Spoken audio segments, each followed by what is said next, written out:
오늘의 주요 뉴스입니다. 올해 치러진 대입 수능 시험 성적표가 오늘 수험생들에게 배부됐습니다. 1, 2등급을 받은 학생이 줄면서 상위권 지원 전략은 비교적 분명해진 반면 중위권 경쟁은 치열해졌다는 분석입니다. 고병원성 조류 인플루엔자 AI가 전국적으로 확산하는 가운데 경남 창원 주남 저수지 인근에서도 AI 항원이 검출됐습니다. 당국은 발견 지점 반경 10km 이내 사용 농가에 이동 제한 조치를 내리고 발견된 항원의 고병원성 여부 검사를 의뢰했습니다. 아이를 낳은 여성의 3분의 1 이상이 지속적인 건강 문제를 겪고 있다고 세계보건기구가 밝혔습니다. 산후 질환을 경험한 여성은 매년 4천만 명에 이르는데 산후 의료 서비스를 다 받은 이후에도 이런 건강 문제가 발견된다고 분석했습니다. 대학병원에서 일하던 30대 젊은 의사가 5명의 환자에게 새 생명을 전하고 세상을 떴습니다. 고인의 유가족은 생명을 살리는 일을 업으로 살던 딸이 생애 마지막까지 소임을 다할 수 있도록 장기 기증을 결정했다고 밝혔습니다. 중국이 산업용 요소에 이어 화학비료의 원료인 인산암모늄도 수출 통제 중인 것으로 확인됐습니다. 하지만 정부는 현재 인산암모늄 재고량이 약 4만 톤이라며 연간 사용량과 현재 판매 추이를 고려할 때 내년 5월까지는 문제가 없다는 입장입니다.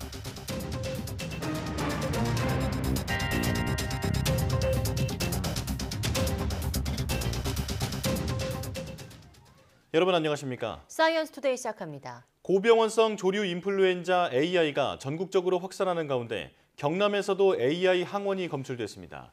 지난 5일 경남 창원시 동읍 주남저수지 인근에서 죽은 채로 발견된 큰 고니에서 조류 인플루엔자 H5형 항원이 검출됐습니다. 경상남도는 국립야생동물질병관리원에 큰 고니 폐사체를 보내 고병원성 여부를 검사 의뢰했습니다. 또 사체가 발견된 주남저수지 일대 출입을 통제하고 있습니다. 아울러 발견 지점 반경 10km 이내에 있는 가금류 사육 농가 557곳을 대상으로 이동 제한 조치를 내렸습니다. 코로나19 유행이 끝나면서 신체 활동은 증가했지만 음주가 다시 증가하고 비만이나 고콜레스테롤 혈증 등 만성 질환은 코로나19 이전보다 악화한 것으로 나타났습니다. 질병관리청이 발표한 2022년 국민건강영양조사를 보면 일상 회복이 되면서 신체 활동은 증가했지만 한 달에 한 번 이상 포금하는 비율은 남성 48%, 여성 25%로 각각 1.8%포인트 증가했습니다. 비만은 남성 47%, 여성 25%로 재작년보다 1.4%포인트 증가했고 특히 30대에서 50대 남성 절반은 비만인 것으로 나타났습니다. 고콜레스테롤 혈증은 남성의 경우 20%로 큰 변화는 없었지만 여성은 22.6%로 2.3%포인트 증가했습니다. 질병청은 20대는 식생활, 30, 40대는 비만, 50대 이상에서는 만성 질환이 계속 증가하는 만큼 관리가 필요하다고 강조했습니다. 출산한 여성 3분의 1 이상이 지속적인 건강 문제를 겪는다는 연구 결과가 나왔습니다. 세계보건기구는 의학저널 랜싯에 실린 WHO 연구팀의 보고서를 인용해 출산한 여성의 35%가 수개월에서 수년간 산후 질환을 겪는다고 전했습니다. 산후 질환을 경험한 여성은 매년 4천만 명에 이를 것으로 보고서는 추산했습니다. 출산 여성은 산후 질환으로 요통과 요실금, 회음부 통증, 2차 불임 등 신체 질환과 불안, 우울 증세, 출산 공포증 등 정신적 질환까지 얻는 것으로 조사됐습니다. 보고서는 일반적으로 출산 여성은 산후 의료 서비스를 다 받은 이후에 건강 문제가 발견된다고 분석했습니다. 13세 이전에 초경이 시작된 여성은 나중에 2형 당뇨병과 심뇌혈관 질환 위험이 높아질 수 있다는 연구 결과가 나왔습니다. 미국 툴레인 대학 보건열대의학대학원의 실비아 레이 역학교수 연구팀이 국민건강 영양조사 데이터 중 초경 시작 연령 정보가 있는 여성 17,377명의 자료를 분석한 결과 이 같은 사실이 밝혀졌다고 헬스데이 뉴스가 현지 시간 7일 보도했습니다. 연구 결과 초경 연령이 10세 이하면 당뇨병 위험은 32%, 11세면 14%, 12세면 29% 높았습니다. 당뇨병 여성의 경우 초경 연령이 10세 이하면 뇌졸중 위험도 2배 이상, 11세면 81%, 12세면 32%, 14세면 15% 높은 것으로 나타났습니다. 대학병원에서 일하던 30대 젊은 여성 의사가 장기 기증으로 5명의 생명을 살리고 세상을 떠났습니다. 가톨릭대 서울성모병원은 6일 순천향대 부천병원 임상교수인 34살 이은혜 씨가 5명의 환자에게 심장과 폐 등 장기를 기증했다고 밝혔습니다. 이 씨는 지난 3일 친구들과 식사 중 머리가 아파 밖에 나와 있다가 핵인의 도움으로 응급실에 이송됐지만 뇌출혈 진단을 받고 뇌사 상태에 빠졌습니다. 고인의 아버지는 생명을 살리는 일을 업으로 살던 딸이 생애 마지막까지 의사의 소임을 다할 수 있도록 장기 기증을 결정했다고 전했습니다. 대학병원 응급실에서 치료받던 70대가 침대에서 낙상 사고를 당하고도 15분 넘게 방치돼 결국 숨졌다는 제보가 YTN에 들어왔습니다. 유가족들은 손해를 배상하라며 소송을 냈는데 병원 측은 책임을 인정할 수 없다며 맞소송에 들어갔습니다. 김근우 기자가 취재했습니다. 고열과 염증으로 대구에 있는 대학병원에 이송된 77살 김춘달 씨. 응급실 병상에서 몸을 일으켜 앉더니 갑자기 옆으로 쓰러집니다. 급기야 병상에서 떨어지며 머리를 부딪힙니다. 바닥에 피가 흥건하지만 의료진 모습은 보이지 않습니다. 김 씨는 이 상태로 15분 넘게 방치됐습니다. 아버님이 떨어지면서 어디 부딪혔는데 급히 이제 나오시게 됐다, 응급실로. 한번 보시라. 그러면서 아버님을 보니까 이마 쪽에 크게 많이 부어가 있더라고요. 김 씨는 외부 충격으로 머리에 피가 고이는 외상성 경막하 출혈 진단을 받았습니다. 긴급 수술을 받았지만 3개월 동안 사경을 헤매다 끝내 숨졌습니다. 유가족은 병원 측이 CCTV로 모두 지켜보고 있다며 병실을 지키겠다는 가족을 돌려보내놓고는 환자를 방치했다고 분통을 터뜨립니다. 보는 사람이 한 명도 없었더라고요. 그래 아무도 안 봤습니까? 그러니까 아무도 안 봤는 거 맞네요. 그러면서 그래 얘기하시더라고요. 유가족은 병원을 상대로 손해배상 청구 소송을 제기했습니다. 재판 과정에서 병원 측은 숨진 김 씨의 의식이 또렷했고 낙상 주의 교육도 한 만큼 책임이 없다고 맞섰습니다. 그러면서 긴급 수술비 등 1,300만 원을 내라고 맞소송을 걸었습니다.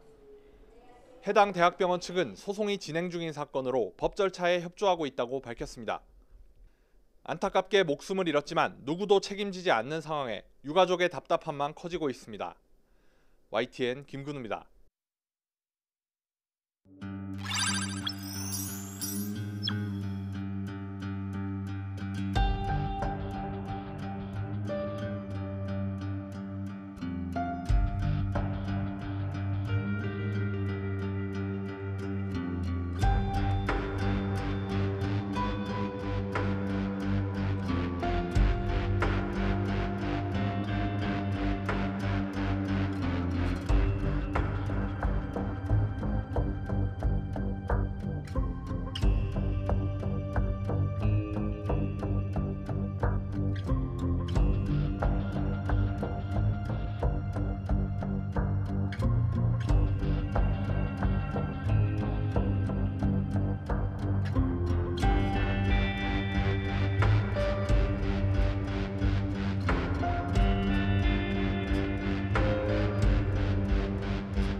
한 주의 마지막인 매주 금요일 영화 속 과학을 찾아보는 시간입니다. 사이언스 레드카펫 오늘도 양우영 기자와 함께하겠습니다.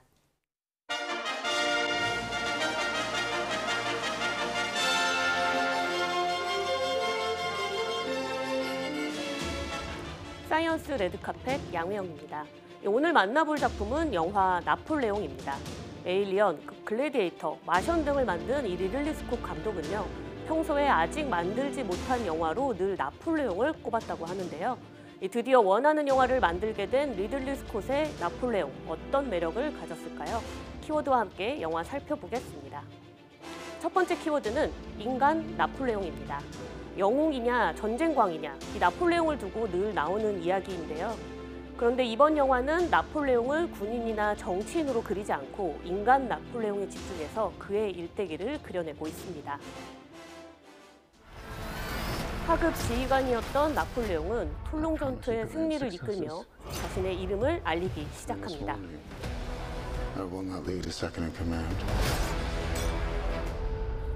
한 사교 파티에서 우연히 만난 조세핀에게 반한 나폴레옹. What is your name? Napoleon. As the course of my life just changed. Napoleon. 이 열렬한 구애로 두 사람은 결혼을 하게 되죠. 몇 번의 전투를 거치며 승승장구를 한 이 나폴레옹은 쿠데타를 통해 제1통령에 올라서게 되고 이후 스스로 황제의 자리에 올라섭니다. I found the crown of France in the gutter and placed it atop my own head. 황제가 된 나폴레옹의 미세는 유럽 대륙을 뒤흔들고요. 군사 전략가다운 작전으로 아우슈트리츠 전투에서 큰 승리를 만들어냅니다. General, we are discovered. Good. Wait!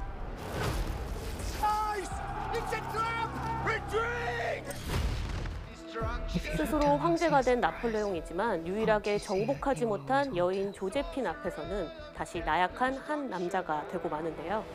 You want to be great. And you are nothing without me. Say it. 영화는 나폴레옹이 전쟁 영웅에서 시작돼 황제가 되고 유배지로 쫓겨나 세상을 떠날 때까지 약 30년의 시간을 그려냈습니다.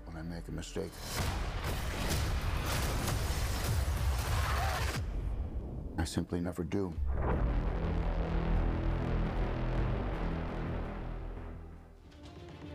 네, 이 나폴레옹은 프랑스의 영웅이지만 이 영화 나폴레옹, 영국인 감독이 연출을 하고 미국과 영국 배우가 출연을 했습니다. 그래서일까요? 이 영화 나폴레옹이 지난달 14일에는 프랑스 파리에서 15일에는 영국 런던에서 시사회를 열었는데요. 두 나라의 반응이 완전히 엇갈렸습니다.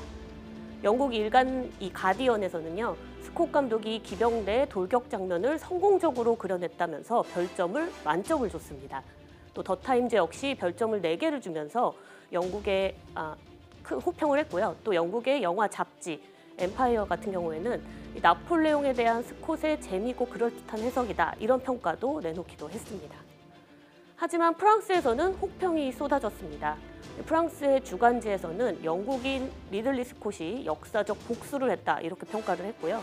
프랑스의 역사학자이자 나폴레옹의 전기 작가로 활동한 사람은 이 매우 반프랑스적이고 또 친영국적인 시각에서 이 영화가 재구성됐다 이렇게 혹평하기도 했습니다. 이 무엇보다 부정확한 고증으로 역사적 사실을 왜곡했다 이게 혹평의 주된 이유였다고 하는데요. 영화 첫 장면에서는 마리 앙뚜아네트 처형식을 나폴레옹이 목격하는 점이 나오기도 하고 또 이 영화에서 이집트 원정 장면을 보면은 피라미드에 대포를 쏘는 장면도 나오는데 이것이 모두 역사적으로 허구라는 거죠. 아무래도 영화가 뭐 군인이나 황제 나폴레옹에 집중하지 않고 인간 나폴레옹, 특히나 이 조제핀 간의 관계를 아주 집중하고 있다는 점에서 이런 엇갈린 평가가 나타난 것으로 보이는데요. 두 번째 키워드와 함께 자세히 알아보겠습니다. 두 번째 키워드는 조제핀의 남자입니다. 이 영화 속 나폴레옹은 이 평생을 거쳐서 조제핀을 사랑하는 모습을 다양한 방식으로 보여줍니다. 리들리 스콧은 이 사람들이 나폴레옹에게 끌리는 이유는 매우 복잡하고 미묘한 인물이기 때문이다 이렇게 말하기도 했습니다. 전장의 한복판에서 편지를 쓰는 나폴레옹. But my achievements seem slight as they keep us apart. Yours, Napoleon. 네, 나폴레옹은 수만 통의 편지를 썼지만 이 조제핀에게 수만 통의 편지를 보냈는데 영화에서도 이 조제핀을 향한 나폴레옹의 절절한 마음이 잘 드러납니다. It's so fascinating to see this military dictator on the battlefield, then going into his tent and writing poetry. But the empress that she had. 전형적인 위인 속 모습이 아니라 인간 나폴레옹 그리고 조제핀의 사랑을 설득력 있게 보여주는 건 두 배우의 뛰어난 연기력 덕분이었습니다. Had to be this incredible force of nature. I found her the most remarkable, interesting person. She was iconic, and I felt really honoured to try and inhabit her. 네, 또 이 영화의 또 다른 백미는요, 압도적이면서도 실감나는 전투 장면을 꼽을 수 있습니다. 이 나폴레옹은 전쟁광이라고 불릴 정도로 아주 많은 전쟁에 참여를 했는데 대표적인 전쟁 장면이 영화에 모두 등장합니다. 특히 꽁꽁 언 호숫가에 적을 유인하고 대포를 퍼부어서 수장시키는 아우스터리츠의 전투가 압권이거든요. 현장에서는 스콧 감독이 마치 지휘관처럼 병력 이동을 지시했다고 합니다. When you're doing a war film, the scale of everything is so massive. I wanted to do it all in one go. I'd have 300 men, 100 horses, and 11 cameras in the field. It's amazing because you're actually reconstructing the real thing. I started to think like Napoleon. 프랑스의 영웅 나폴레옹의 삶을 그린 영화 나폴레옹을 만나봤는데요. 이 영화에는 어떤 과학이 숨어 있을지 양회영 기자와 이야기 나눠보겠습니다. 자, 저는 사실 나폴레옹을 들으면 내 사전에 불가능이란 없다 이런 말이 생각이 나고 또 키가 작았다라고 알려져 있는데 하늘에서부터 재면 내가 키가 제일 크다 이런 말도 했다라고 알려져 있잖아요. 네, 사실인가요? 네, 그런데 이 두 명언이 모두 명확하게 보자면 조금은 틀린 말이라고 볼 수 있습니다. 우선 내 사전에 불가능이란 없다 이 말 같은 경우에는 사전이라는 단어는 우리가 이제 해석상에 붙여진 단어로 지금 현재 알려져 있고요. 그래서 실제로 나폴레옹이 한 말을 살펴보면 불가능이라는 단어는 프랑스식 단어가 아니다. 이렇게 말을 했다고 합니다. 네, 그리고 또 키에 관해서는 나폴레옹이 단신으로 알려져 있기는 하지만 이거는 당시 프랑스 남자의 평균 키보다 오히려 더 높았던 건데 이유가 당시에 이 어떤 그 수치, 비트에 관련된 수치가 달랐기 때문이거든요. 네.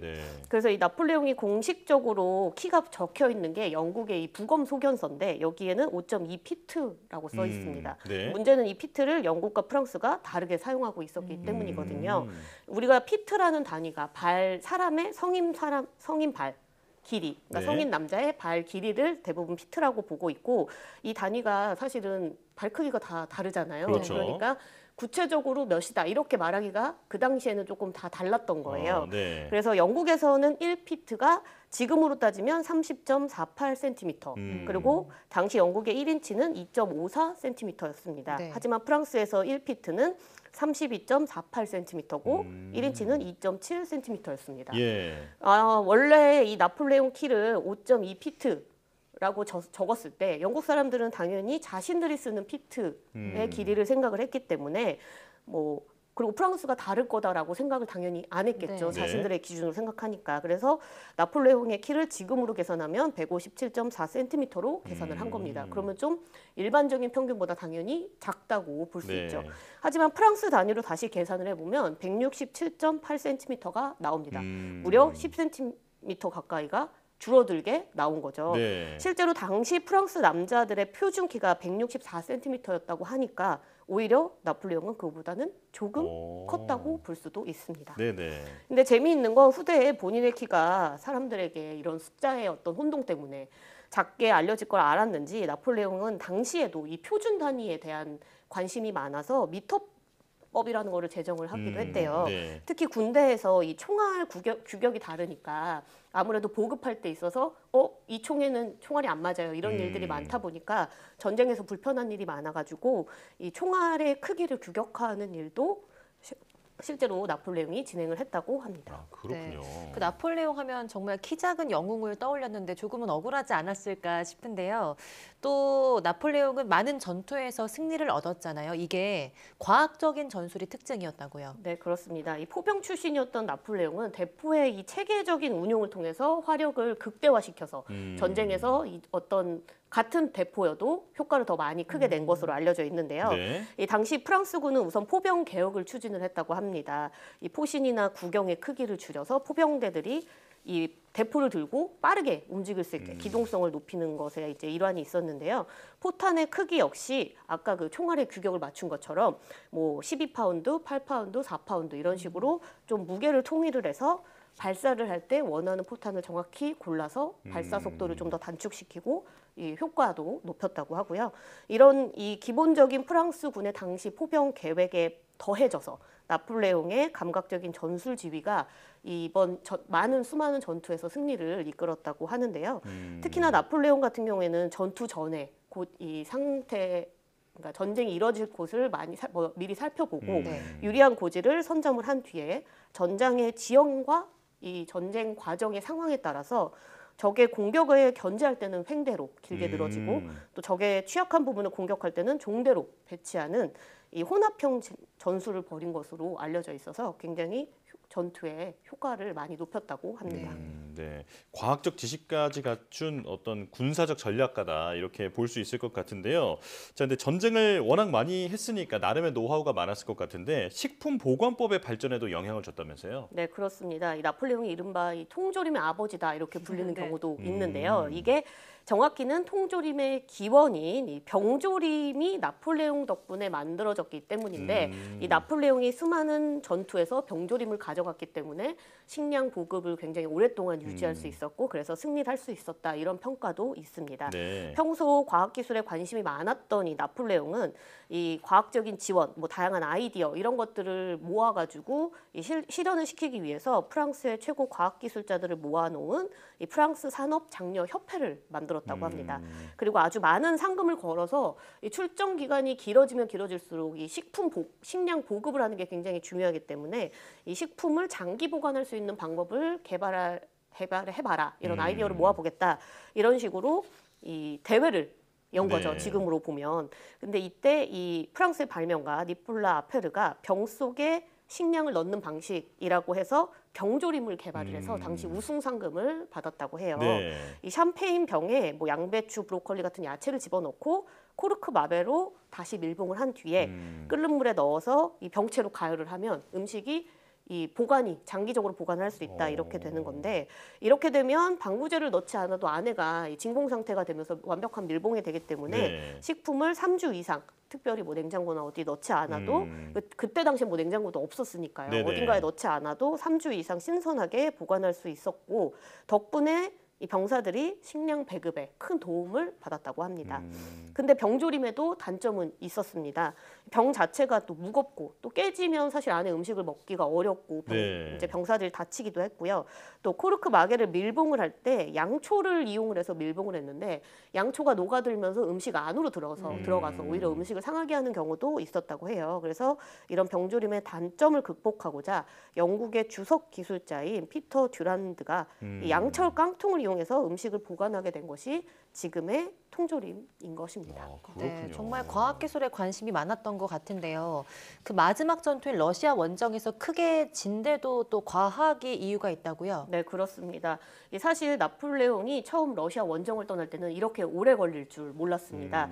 그래서 겨울이 되기 전에 이 전쟁에서 이기고 다시 프랑스로 돌아오겠다. 이 계획을 세우고 사실은 갔는데 전쟁이 길어지면서 보급로가 막히고 그리고 또 그렇게 되면서 모스크바에 갇히게 됩니다.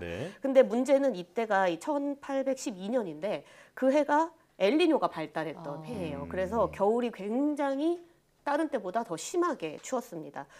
영하 38도까지 내려가는 혹한이었다고 하는데요. 그러다 보니까 나폴레옹의 군인들은 추위, 배고픔을 견디지 못하고 하나둘씩 쓰러지기 시작했죠. 그런데 여기에 이 과학적 이유가 있다는 건 뭐냐면요. 군복에는 은색 단추를 달았었는데 당시에 프랑스군이 이 은색 단추를 만들 때는 주석을 이용해서 만들었습니다. 근데 주석은 영하 30도나 한 40도 정도 아주 극한으로 온도가 떨어지게 되면 급속도로 부식이 되면서 회색 가루가 되는, 그러니까 한마디로 으스러져서 부서지는 이런 주석병이라는 특징을 가지고 있거든요. 그러니까 이제 뭐 단추, 뭐 외투에 있는 대부분의 단추들이 주석으로 이루어져 있었는데 너무 추워지니까 단추가 으스러지겠죠. 그러다 보면은 이제 외투들에 이제 벌어지게 되고요. 찬바람이 몸 안으로 들어오게 되고 너무 춥다 보니까 옷깃을 이제 자꾸 여미면 총을 잡기 어려워지고 이런 식으로 전투에 집중을 할 수 없어서 결국에는 전쟁이 이 러시아 원정 때 실패로 끝났다고 합니다. 그렇군요.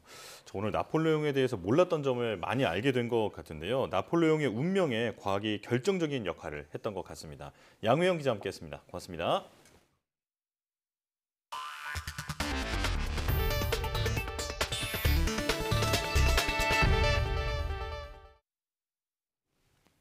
2024학년도 수능시험 성적표가 수험생들에게 배부됐습니다. 불수능의 수시 최저 기준을 맞추지 못한 학생들이 늘어나면서 정시 전략 고민도 커질 것으로 보입니다. 김현아 기자입니다. 유난히도 어려웠던 2024학년도 수능시험의 성적표가 배부됐습니다.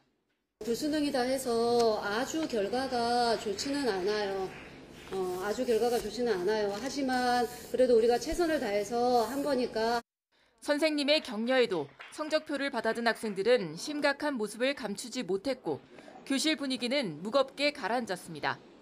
지난 6월 킬러 문항 배제 발표 때만 해도 불수능을 예상하지 못했던 학생이 많았던 만큼 더욱 허탈한 모습입니다. 킬러는 그냥 전체적으로 좀 더 어려워진 느낌이었던 것 같아요. 9월 모의고사랑 수능이랑 뭐 비슷하다 정도는 아닌 것 같고 그냥 저는 좀 새로운 시험 보는 느낌이었어요. 다른 연도나 또는 다른 재학생들은 그냥 조용히 넘어갔는데 왜 하필이면 이때 이런 이슈를 터뜨렸어야 했나. 수능이 어렵게 나오면서 올해 수시 탈락생도 늘어날 전망입니다. 상위권 변별력 강화로 1, 2등급 학생 수 자체가 줄어든 데다 앞서 수시 모집에서 소신 지원 경향이 뚜렷했던 만큼 수시 최저 등급 맞추기가 더 어려웠을 것으로 보입니다. 반면 3등급부터는 인원이 늘어나 중위권 대학 경쟁률은 올라갈 전망입니다. 성적표가 배부됨에 따라 정시 모집 설명회도 본격화했습니다. 입시업계에선 국어, 수학, 영어 모두 어려웠던 만큼 정시에서 특정 과목이 당락을 좌우하진 않을 거라며 모든 과목을 고려해 가장 유리한 영역별 반영 비율을 찾는 것이 더욱 중요해졌다고 강조했습니다. YTN 김현아입니다. 이번 수능은 최상위와 상위권 변별력이 유독 컸습니다. 1, 2등급을 받은 학생이 줄면서 상위권 지원 전략은 비교적 분명해진 반면 중위권 경쟁은 치열해졌다는 분석이 나오고 있습니다. 조용성 기자입니다. 이번 수능은 국어, 수학 1등급 컷이 모두 133점입니다. 등급 컷 자체도 높지만 같은 1등급 내에서도 점수차가 전년보다 크게 벌어졌습니다. 최상위권 내에서도 변별력이 커지면서 지원 전략도 비교적 단순해질 거란 분석입니다. 상위권 동점자도 줄어서 국어, 영어, 수학 1등급자 수가 모두 감소했고 2등급 인원도 국어를 제외한 수학과 영어 모두 줄었습니다. 상위 대학은 수시 최저 학력 기준을 충족하지 못한 수험생이 많아져 정시 2월 인원이 증가할 전망입니다.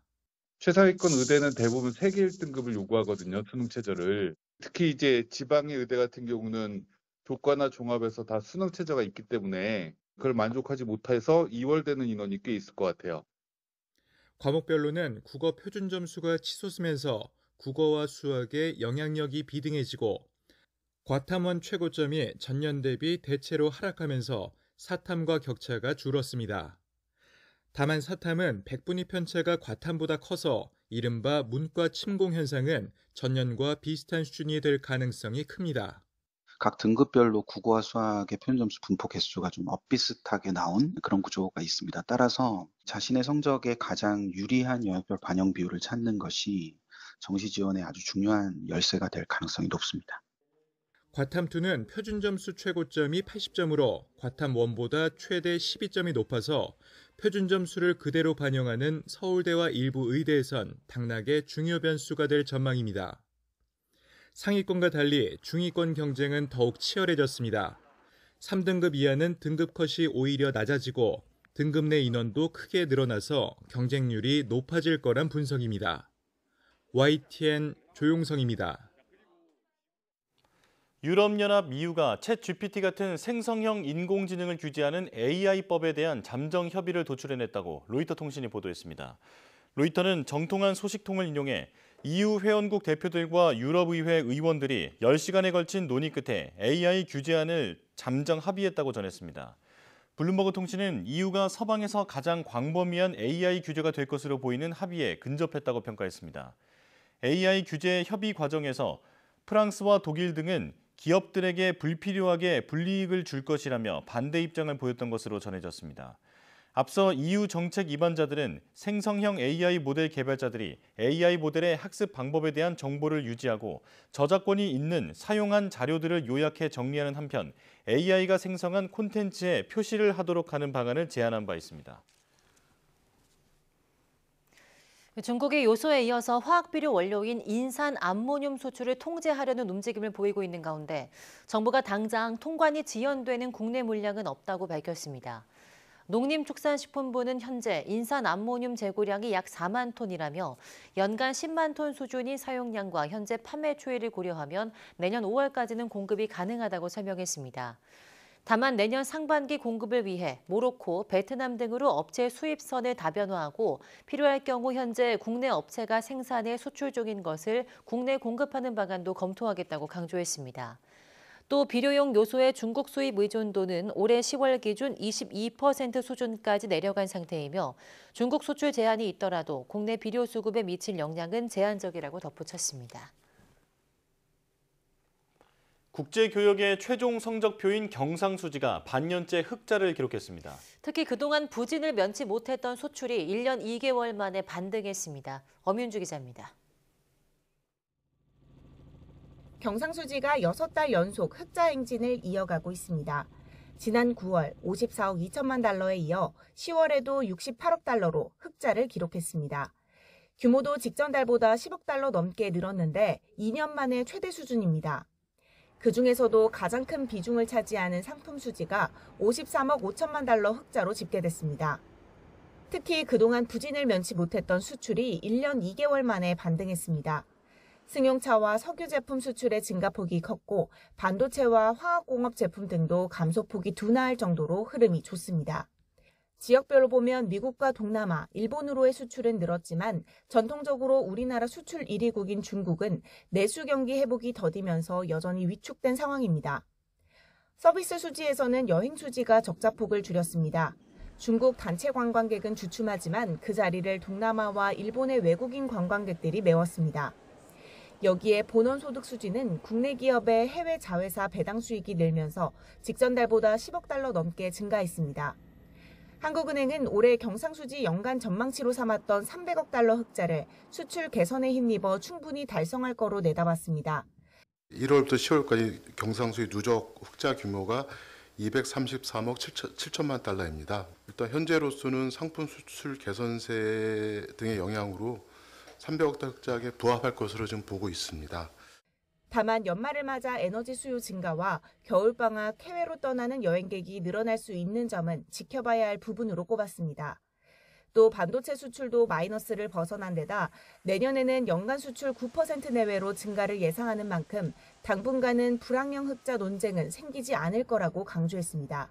YTN 엄윤주입니다. 국산 장갑차인 레드백의 호주 수출이 최종 확정됐습니다. 3조 원대 막대한 규모인데 최근에는 국산 헬기를 해외 시장에 처음으로 선보이면서 또 다른 수출을 모색하고 있습니다. 김문경 기자입니다. 호주 수출용으로 개발된 국산 레드백 장갑차입니다. 우리 군이 운용 중인 K-21 장갑차를 기반으로 호주 현지 환경에 맞게 개발됐습니다. 한 대당 승무원 3명, 전투원 8명이 탑승할 수 있고 K-21 장갑차에 없는 지뢰 방어 장비와 적의 대전차 미사일을 포착해 요격하는 능동 방어 기술 등이 적용됐습니다. 한화 에어로스페이스가 개발한 이 장갑차가 호주 육군의 차기 장갑차로 선정됐습니다. 수출되는 장갑차는 129대로 규모는 3조 1,500억 원에 달합니다. 지난 5년간 독일의 링스 장갑차와 경쟁을 벌였지만 결국 최종 계약까지 거머쥐었습니다. 호주는 지난 2021년 1조 원대 규모의 K9 자주포와 K10 탄약 운반 차량을 구매한 뒤 이번에는 국산 장갑차까지 사들였습니다. 방산 선진국을 제치고 선정되었다는 점에서 우리나라 방산 기술을 입증한 계기가 되었지만 능동 방어 장치 등 대부분 장비들이 외국산이라 핵심 부품의 국산화는 앞으로 남은 과제라 볼 수 있습니다. 방위사업청은 세계 방산 시장에서 우리 무기 체계의 저력을 보여줬다며 범정부 차원의 다각적 지원이 이뤄낸 결실이라고 강조했습니다. 레드백 장갑차는 K9 자주포와 함께 한화가 호주 질롱시에 건설 중인 공장에서 내년부터 생산에 들어갈 것으로 알려졌습니다.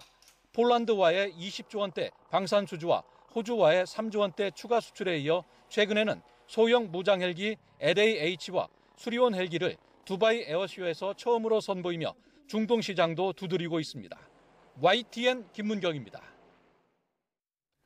중국과 EU의 대면 정상회담이 4년 만에 성사됐지만 별다른 성과 없이 입장 차이만 재확인했습니다. G7 가운데 유일한 1대1로 참가국이었던 이탈리아도 때마침 공식 탈퇴를 통보했습니다. 베이징 강정규 특파원이 보도합니다. EU의 쌍두마차인 집행위원장과 정상회의 상임의장이 시진핑 주석 양옆에 섰습니다. 4년 만에 대면 방식으로 열리는 제24차 중국 EU 정상회의 참석차 베이징을 찾은 겁니다. 시 주석은 100년 만에 세계 질서 변화 속에서 중국과 유럽이 다극화를 촉진하는 양대 역량이라고 의미 부여했습니다. 中欧要做互利合作的伙伴，排除各种干扰，要共同应对全球性挑战。 그러나 EU 지도부는 525조 원에 달하는 무역 적자 해소라는 껄끄러운 숙제를 안고 왔습니다. China is the EU's most important trading partner, but there are clear imbalances and differences that we must address. 중국도 자국산 전기차를 겨냥한 EU의 보조금 조사와 반도체 장비 수출 통제에 반발해 왔습니다. 뒤이어 열린 리창 총리와 공식 회의 뒤에도 공동 성명을 발표하지 못한 배경입니다. 당초 1박 2일이었던 EU 지도부의 방중 일정도 하루로 단축됐습니다. Opposé à toute tentative unilatérale de modifier le statu quo par la force ou la coercition. 때마침 G7 가운데 유일한 1대1로 회원국 이탈리아가 공식 탈퇴했다는 보도가 나왔습니다. 1대1로 가입 이후 대중무역 적자가 18조 원에서 43조 원까지 늘어난 게 주요 원인으로 꼽힙니다. 中方坚决反对抹黑破坏共建“一带一路”合作，反对阵营对抗，制造割裂。 미국과 중국을 필두로 한 진영 대결 구도 아래 무역 불균형을 둘러싼 실리 다툼이 작용하고 있습니다. 베이징에서 YTN 강정규입니다. 중국과의 1대1로 사업 참여를 중단한 이탈리아 총리가 처음으로 입장을 밝혔습니다. 그동안 거듭 탈퇴를 시사해왔던 멜로니 총리는 기대한 만큼 성과가 없었다고 말했습니다. 김태현 기자입니다. G7 국가 중 유일하게 중국의 1대1로 사업에 참여했다가 탈퇴한 이탈리아. 멜로니 총리는 탈퇴 이후 처음으로 기자들에게 이 사안을 언급했습니다. Mantenere rapporti di assoluta, anzi migliorare rapporti di cooperazione con la Cina, commerciale, economica, ma che lo strumento della via della seta da questo punto di vista non abbia dato i risultati che erano attesi, al netto del fatto che anche su questo io ho sempre detto che cosa ne. 중국과의 경제 협력은 필수적이라고 보지만 실익이 없는 제휴를 거절한 겁니다. 이탈리아는 4년 전 미국과 유럽연합의 반발 속에 중국과 손잡았습니다. 1대1로는 중국이 아시아와 유럽, 아프리카를 육상과 해상으로 연결해 거대한 경제권을 만든다는 야심찬 구상입니다. 이탈리아의 중국 수출액은 2019년 130억 유로에서 지난해 164억 유로로 소폭 증가에 그쳤습니다. 반면 중국의 이탈리아 수출액은 같은 기간 317억 유로에서 575억 유로로 급증했습니다. 1대1로에 불참한 프랑스와 독일의 중국 수출액은 지난해 이탈리아를 훌쩍 넘어섰습니다. 지난해 10월 취임한 멜로니 총리는 이런 문제점을 지적하며 1대1로 탈퇴를 거듭 시사해왔습니다. 중국 정부는 1대1로는 전 세계가 환영하는 사업이라며 진영 대립과 분열 조장에 반대한다고 밝혔습니다. 이탈리아를 직접 겨냥하기보다 중국을 견제하려는 미국 비판에 무게를 뒀다는 해석도 나옵니다. YTN 김태현입니다.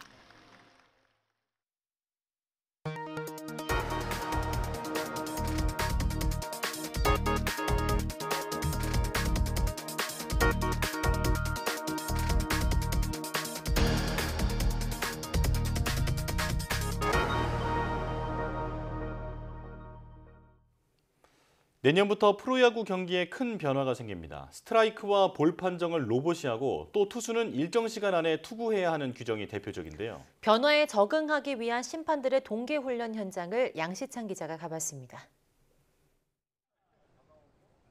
포수 뒤에 선 주심이 큰 소리로 스트라이크를 외칩니다. 콜사인은 일반 경기와 다를 바 없지만 볼 스트라이크 판정은 주심이 직접 하는 게 아닙니다. 내년 시즌부터 국내 프로야구 1군 무대에 도입되는 이른바 자동 볼 판정 시스템. 구장 곳곳에 설치된 카메라가 투수가 던진 공의 궤적을 분석해 자동으로 볼과 스트라이크를 판정하는 시스템입니다. 주심은 로봇이 이어폰을 통해 전달하는 볼, 스트라이크 판정을 경기장에 알릴 뿐입니다. 스트라이크 볼 외에도 심판이 봐야 되는 부분이 굉장히 많습니다. 파울 팁이라든지 방망이에 맞았는데 이제 땅에 닿았는지 안 닿았는지 이런 것도 심판들이 다 봐야 되고 집중력이 틀어질 것 같지는 않습니다. 이뿐만이 아닙니다. 투수의 투구 시간을 제한하는 피치 클록도 내년에 새로 도입되는 제도입니다. 마운드 위에 선 투수가 준비 자세를 취한 뒤 일정 시간 안에 공을 던져야 하는 규정으로 미국 메이저리그는 올해부터 시행하고 있습니다. 경기 시간을 줄여 선수들의 경기력은 물론 관중들의 집중력도 높이는 효과를 기대하는 겁니다. 평균 시간이 3시간 16분 정도 되는데 이게 만약에 좁혀져서 20분 정도 줄여진다고 치면 선수고 심판이고 야구인들이고 뭐 팬들을 위해서도 이건 필요하다. 해보니까 너무 괜찮은 것 같다. 프로야구 선수들은 큰 변화에 대한 시행착오 등 일부 우려도 표했지만 우선 기대감을 나타냈습니다. 주심의 스트라이크 판정에 대한 갈등을 없앨 수 있고 경기도 더 빠르게 진행된다는 장점 때문입니다. 아무래도 처음 이제 시행하다 보니까 조금 저도 궁금하고요. 분명히 뭐 시행착오도 있겠지만 어쨌든 선수들의 불만이 더 줄어들지 않을까. 투수들이 더 빠른 템포로 경기를 진행을 해야 하니까 조금 경기가 더 빠르게 진행되는 만큼 소요 시간도 줄어들 것 같고요. 그런 부분에서 좀 더 박진감 있는 경기가 펼쳐지지 않을까. 당장 내년부터 펼쳐질 야구장 안의 새로운 풍경이 프로야구 경기 내용에 어떤 영향을 미칠지 팬들의 관심이 커지고 있습니다. YTN 양시창입니다. 전 세계를 통틀어 100여 마리밖에 남지 않은 멸종 위기종 뿔제비 갈매기가 번식을 위해 해마다 한국을 찾고 있습니다. 바다새의 습성과 달리 예전 짝을 버리고 새로운 수컷과 짝을 맺은 암컷도 카메라에 포착됐습니다. 김평정 기자입니다. 새끼를 보호하고 있는 새 주변에 다른 새 2마리가 서성거립니다. 더 지켜보니 슬금슬금 자리를 피하는 한 마리를 다른 한 마리가 쫓아다니고 있습니다. 이 새들은 세계적 멸종 위기종인 뿔제비 갈매기로 사람으로 치면 일종의 삼각관계입니다.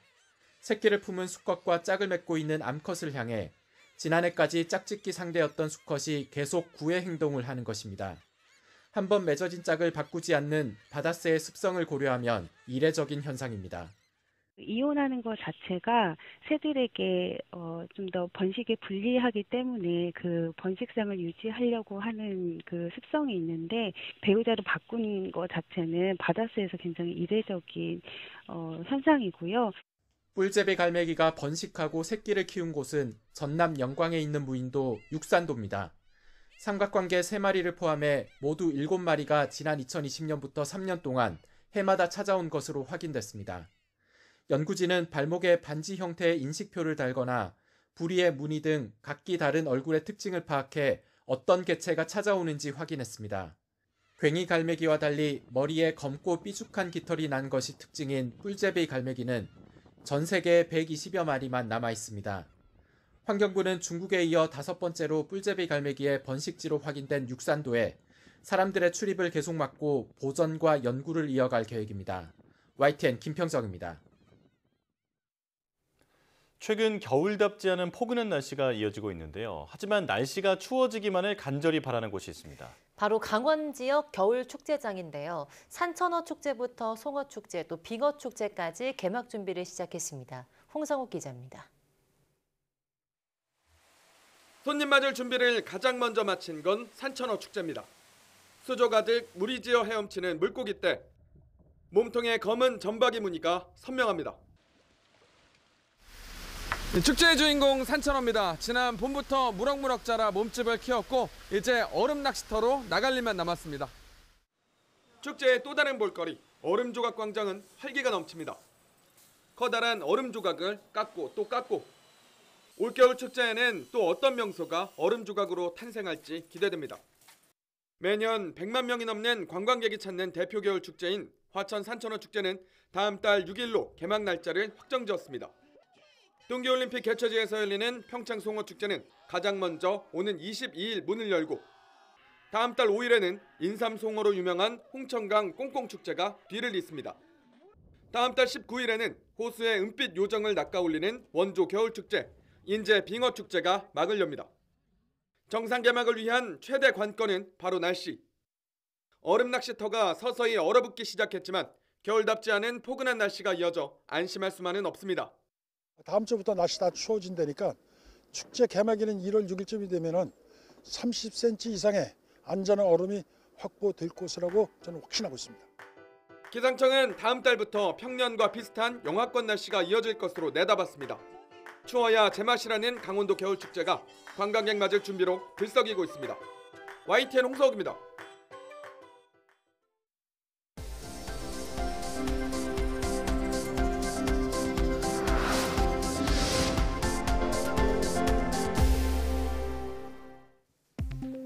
한 사람의 몸속에 있는 장기와 조직도 늙는 속도가 모두 다르며 장기의 노화 속도를 측정하면 앞으로 특정 질병에 걸릴 위험도를 예측할 수 있다는 연구 결과가 나왔습니다. 미국 스탠퍼드대 연구팀은 기계학습 모델을 이용해 성인 5,600여 명을 대상으로 심장과 지방, 폐, 간, 뇌 등 11개 주요 장기와 기관 조직의 노화를 분석했습니다. 각 장기의 노화 속도와 질병 사망의 위험 관계를 분석한 결과 연구 대상의 약 20%는 다른 장기보다 노화 속도가 빠른 장기가 1개 이상 있는 것으로 나타났습니다. 특히 심장 노화가 빠른 사람은 정상적으로 노화하는 심장을 가진 사람보다 심부전 위험이 250% 높았고 뇌 노화가 빠른 사람은 젊은 뇌를 가진 사람보다 앞으로 5년 안에 인지기능 저하가 나타날 가능성이 180% 높았습니다. 국내 연구진이 알츠하이머나 파킨슨병 등을 유발하는 비정형 단백질을 간단하게 검출할 수 있는 센서 단백질을 개발했습니다. 카이스트 김학성 교수팀은 비정형 단백질이 단백질 2차 구조인 베타 스트랜드를 형성하는 특정 아미노산 서열을 갖고 있다는 점에 착안해서 특정 서열과 결합할 경우에만 신호를 방출하는 새로운 형태의 센서 단백질을 만들었다고 밝혔습니다. 연구팀은 이번에 개발한 센서 단백질을 비정형 단백질과 섞어주는 것만으로 매우 간편하고 빠르게 검출할 수 있어서 분석은 물론 관련 뇌 질환 연구에 크게 활용될 수 있다고 기대했습니다. 경남 창원에 있는 한국전기연구원에 전기 신소재 부품 개발을 이끌 국내 최대 규모의 인프라가 들어섭니다. 전기연구원은 창원 본원에서 전기 신소재나 전기 부품 분야의 기술 경쟁력을 확보하고 관련 강소 기업을 키우기 위한 이 나노 소재 화학 습식 공정 플랫폼 준공식을 열었다고 밝혔습니다. 화학 습식 공정 플랫폼은 지하 1층, 지상 9층 규모로 각종 화학 실험실과 대형 장비실, 정밀 계측실, 배터리 충방전 실험실 등 첨단 설비 실험실을 갖췄습니다. 또 플랫폼에는 전기연이 개발한 기술을 기업체에 이전하고 성능 검증과 양산화까지 한 번에 지원하는 실용화형 솔루션 센터도 운영됩니다. 한국표준과학연구원 원장의 이호성 책임연구원이 한국기계연구원 원장에는 류석현 UST 협력처장이 선임됐습니다. 이 신임 원장은 서울대 물리교육학과를 졸업하고 카이스트에서 물리학 석사와 박사를 받았으며 1986년 표준연에 입사한 뒤 미래융합기술부장과 홍보위원장 등을 지냈습니다. 이호성 원장은 취임식에서 양자도약 등 국가전략기술 연구를 선도하고 측정의 신뢰성을 통해 한국 사회 공정성 회복에 기여하겠다고 밝혔습니다. 류 신임 원장은 부산대 재료공학과를 졸업하고 카이스트에서 재료공학 석사와 박사를 받았으며 1983년 부산중공업에 입사해 2020년까지 부사장, 최고 기술 책임자 등을 거쳐 2021년부터 UST 협력처장을 지냈습니다. 류석현 원장은 K머신을 선도하는 세계적인 종합기계 연구기관으로서 초격차 R&D 리더십을 확보하겠다고 밝혔습니다.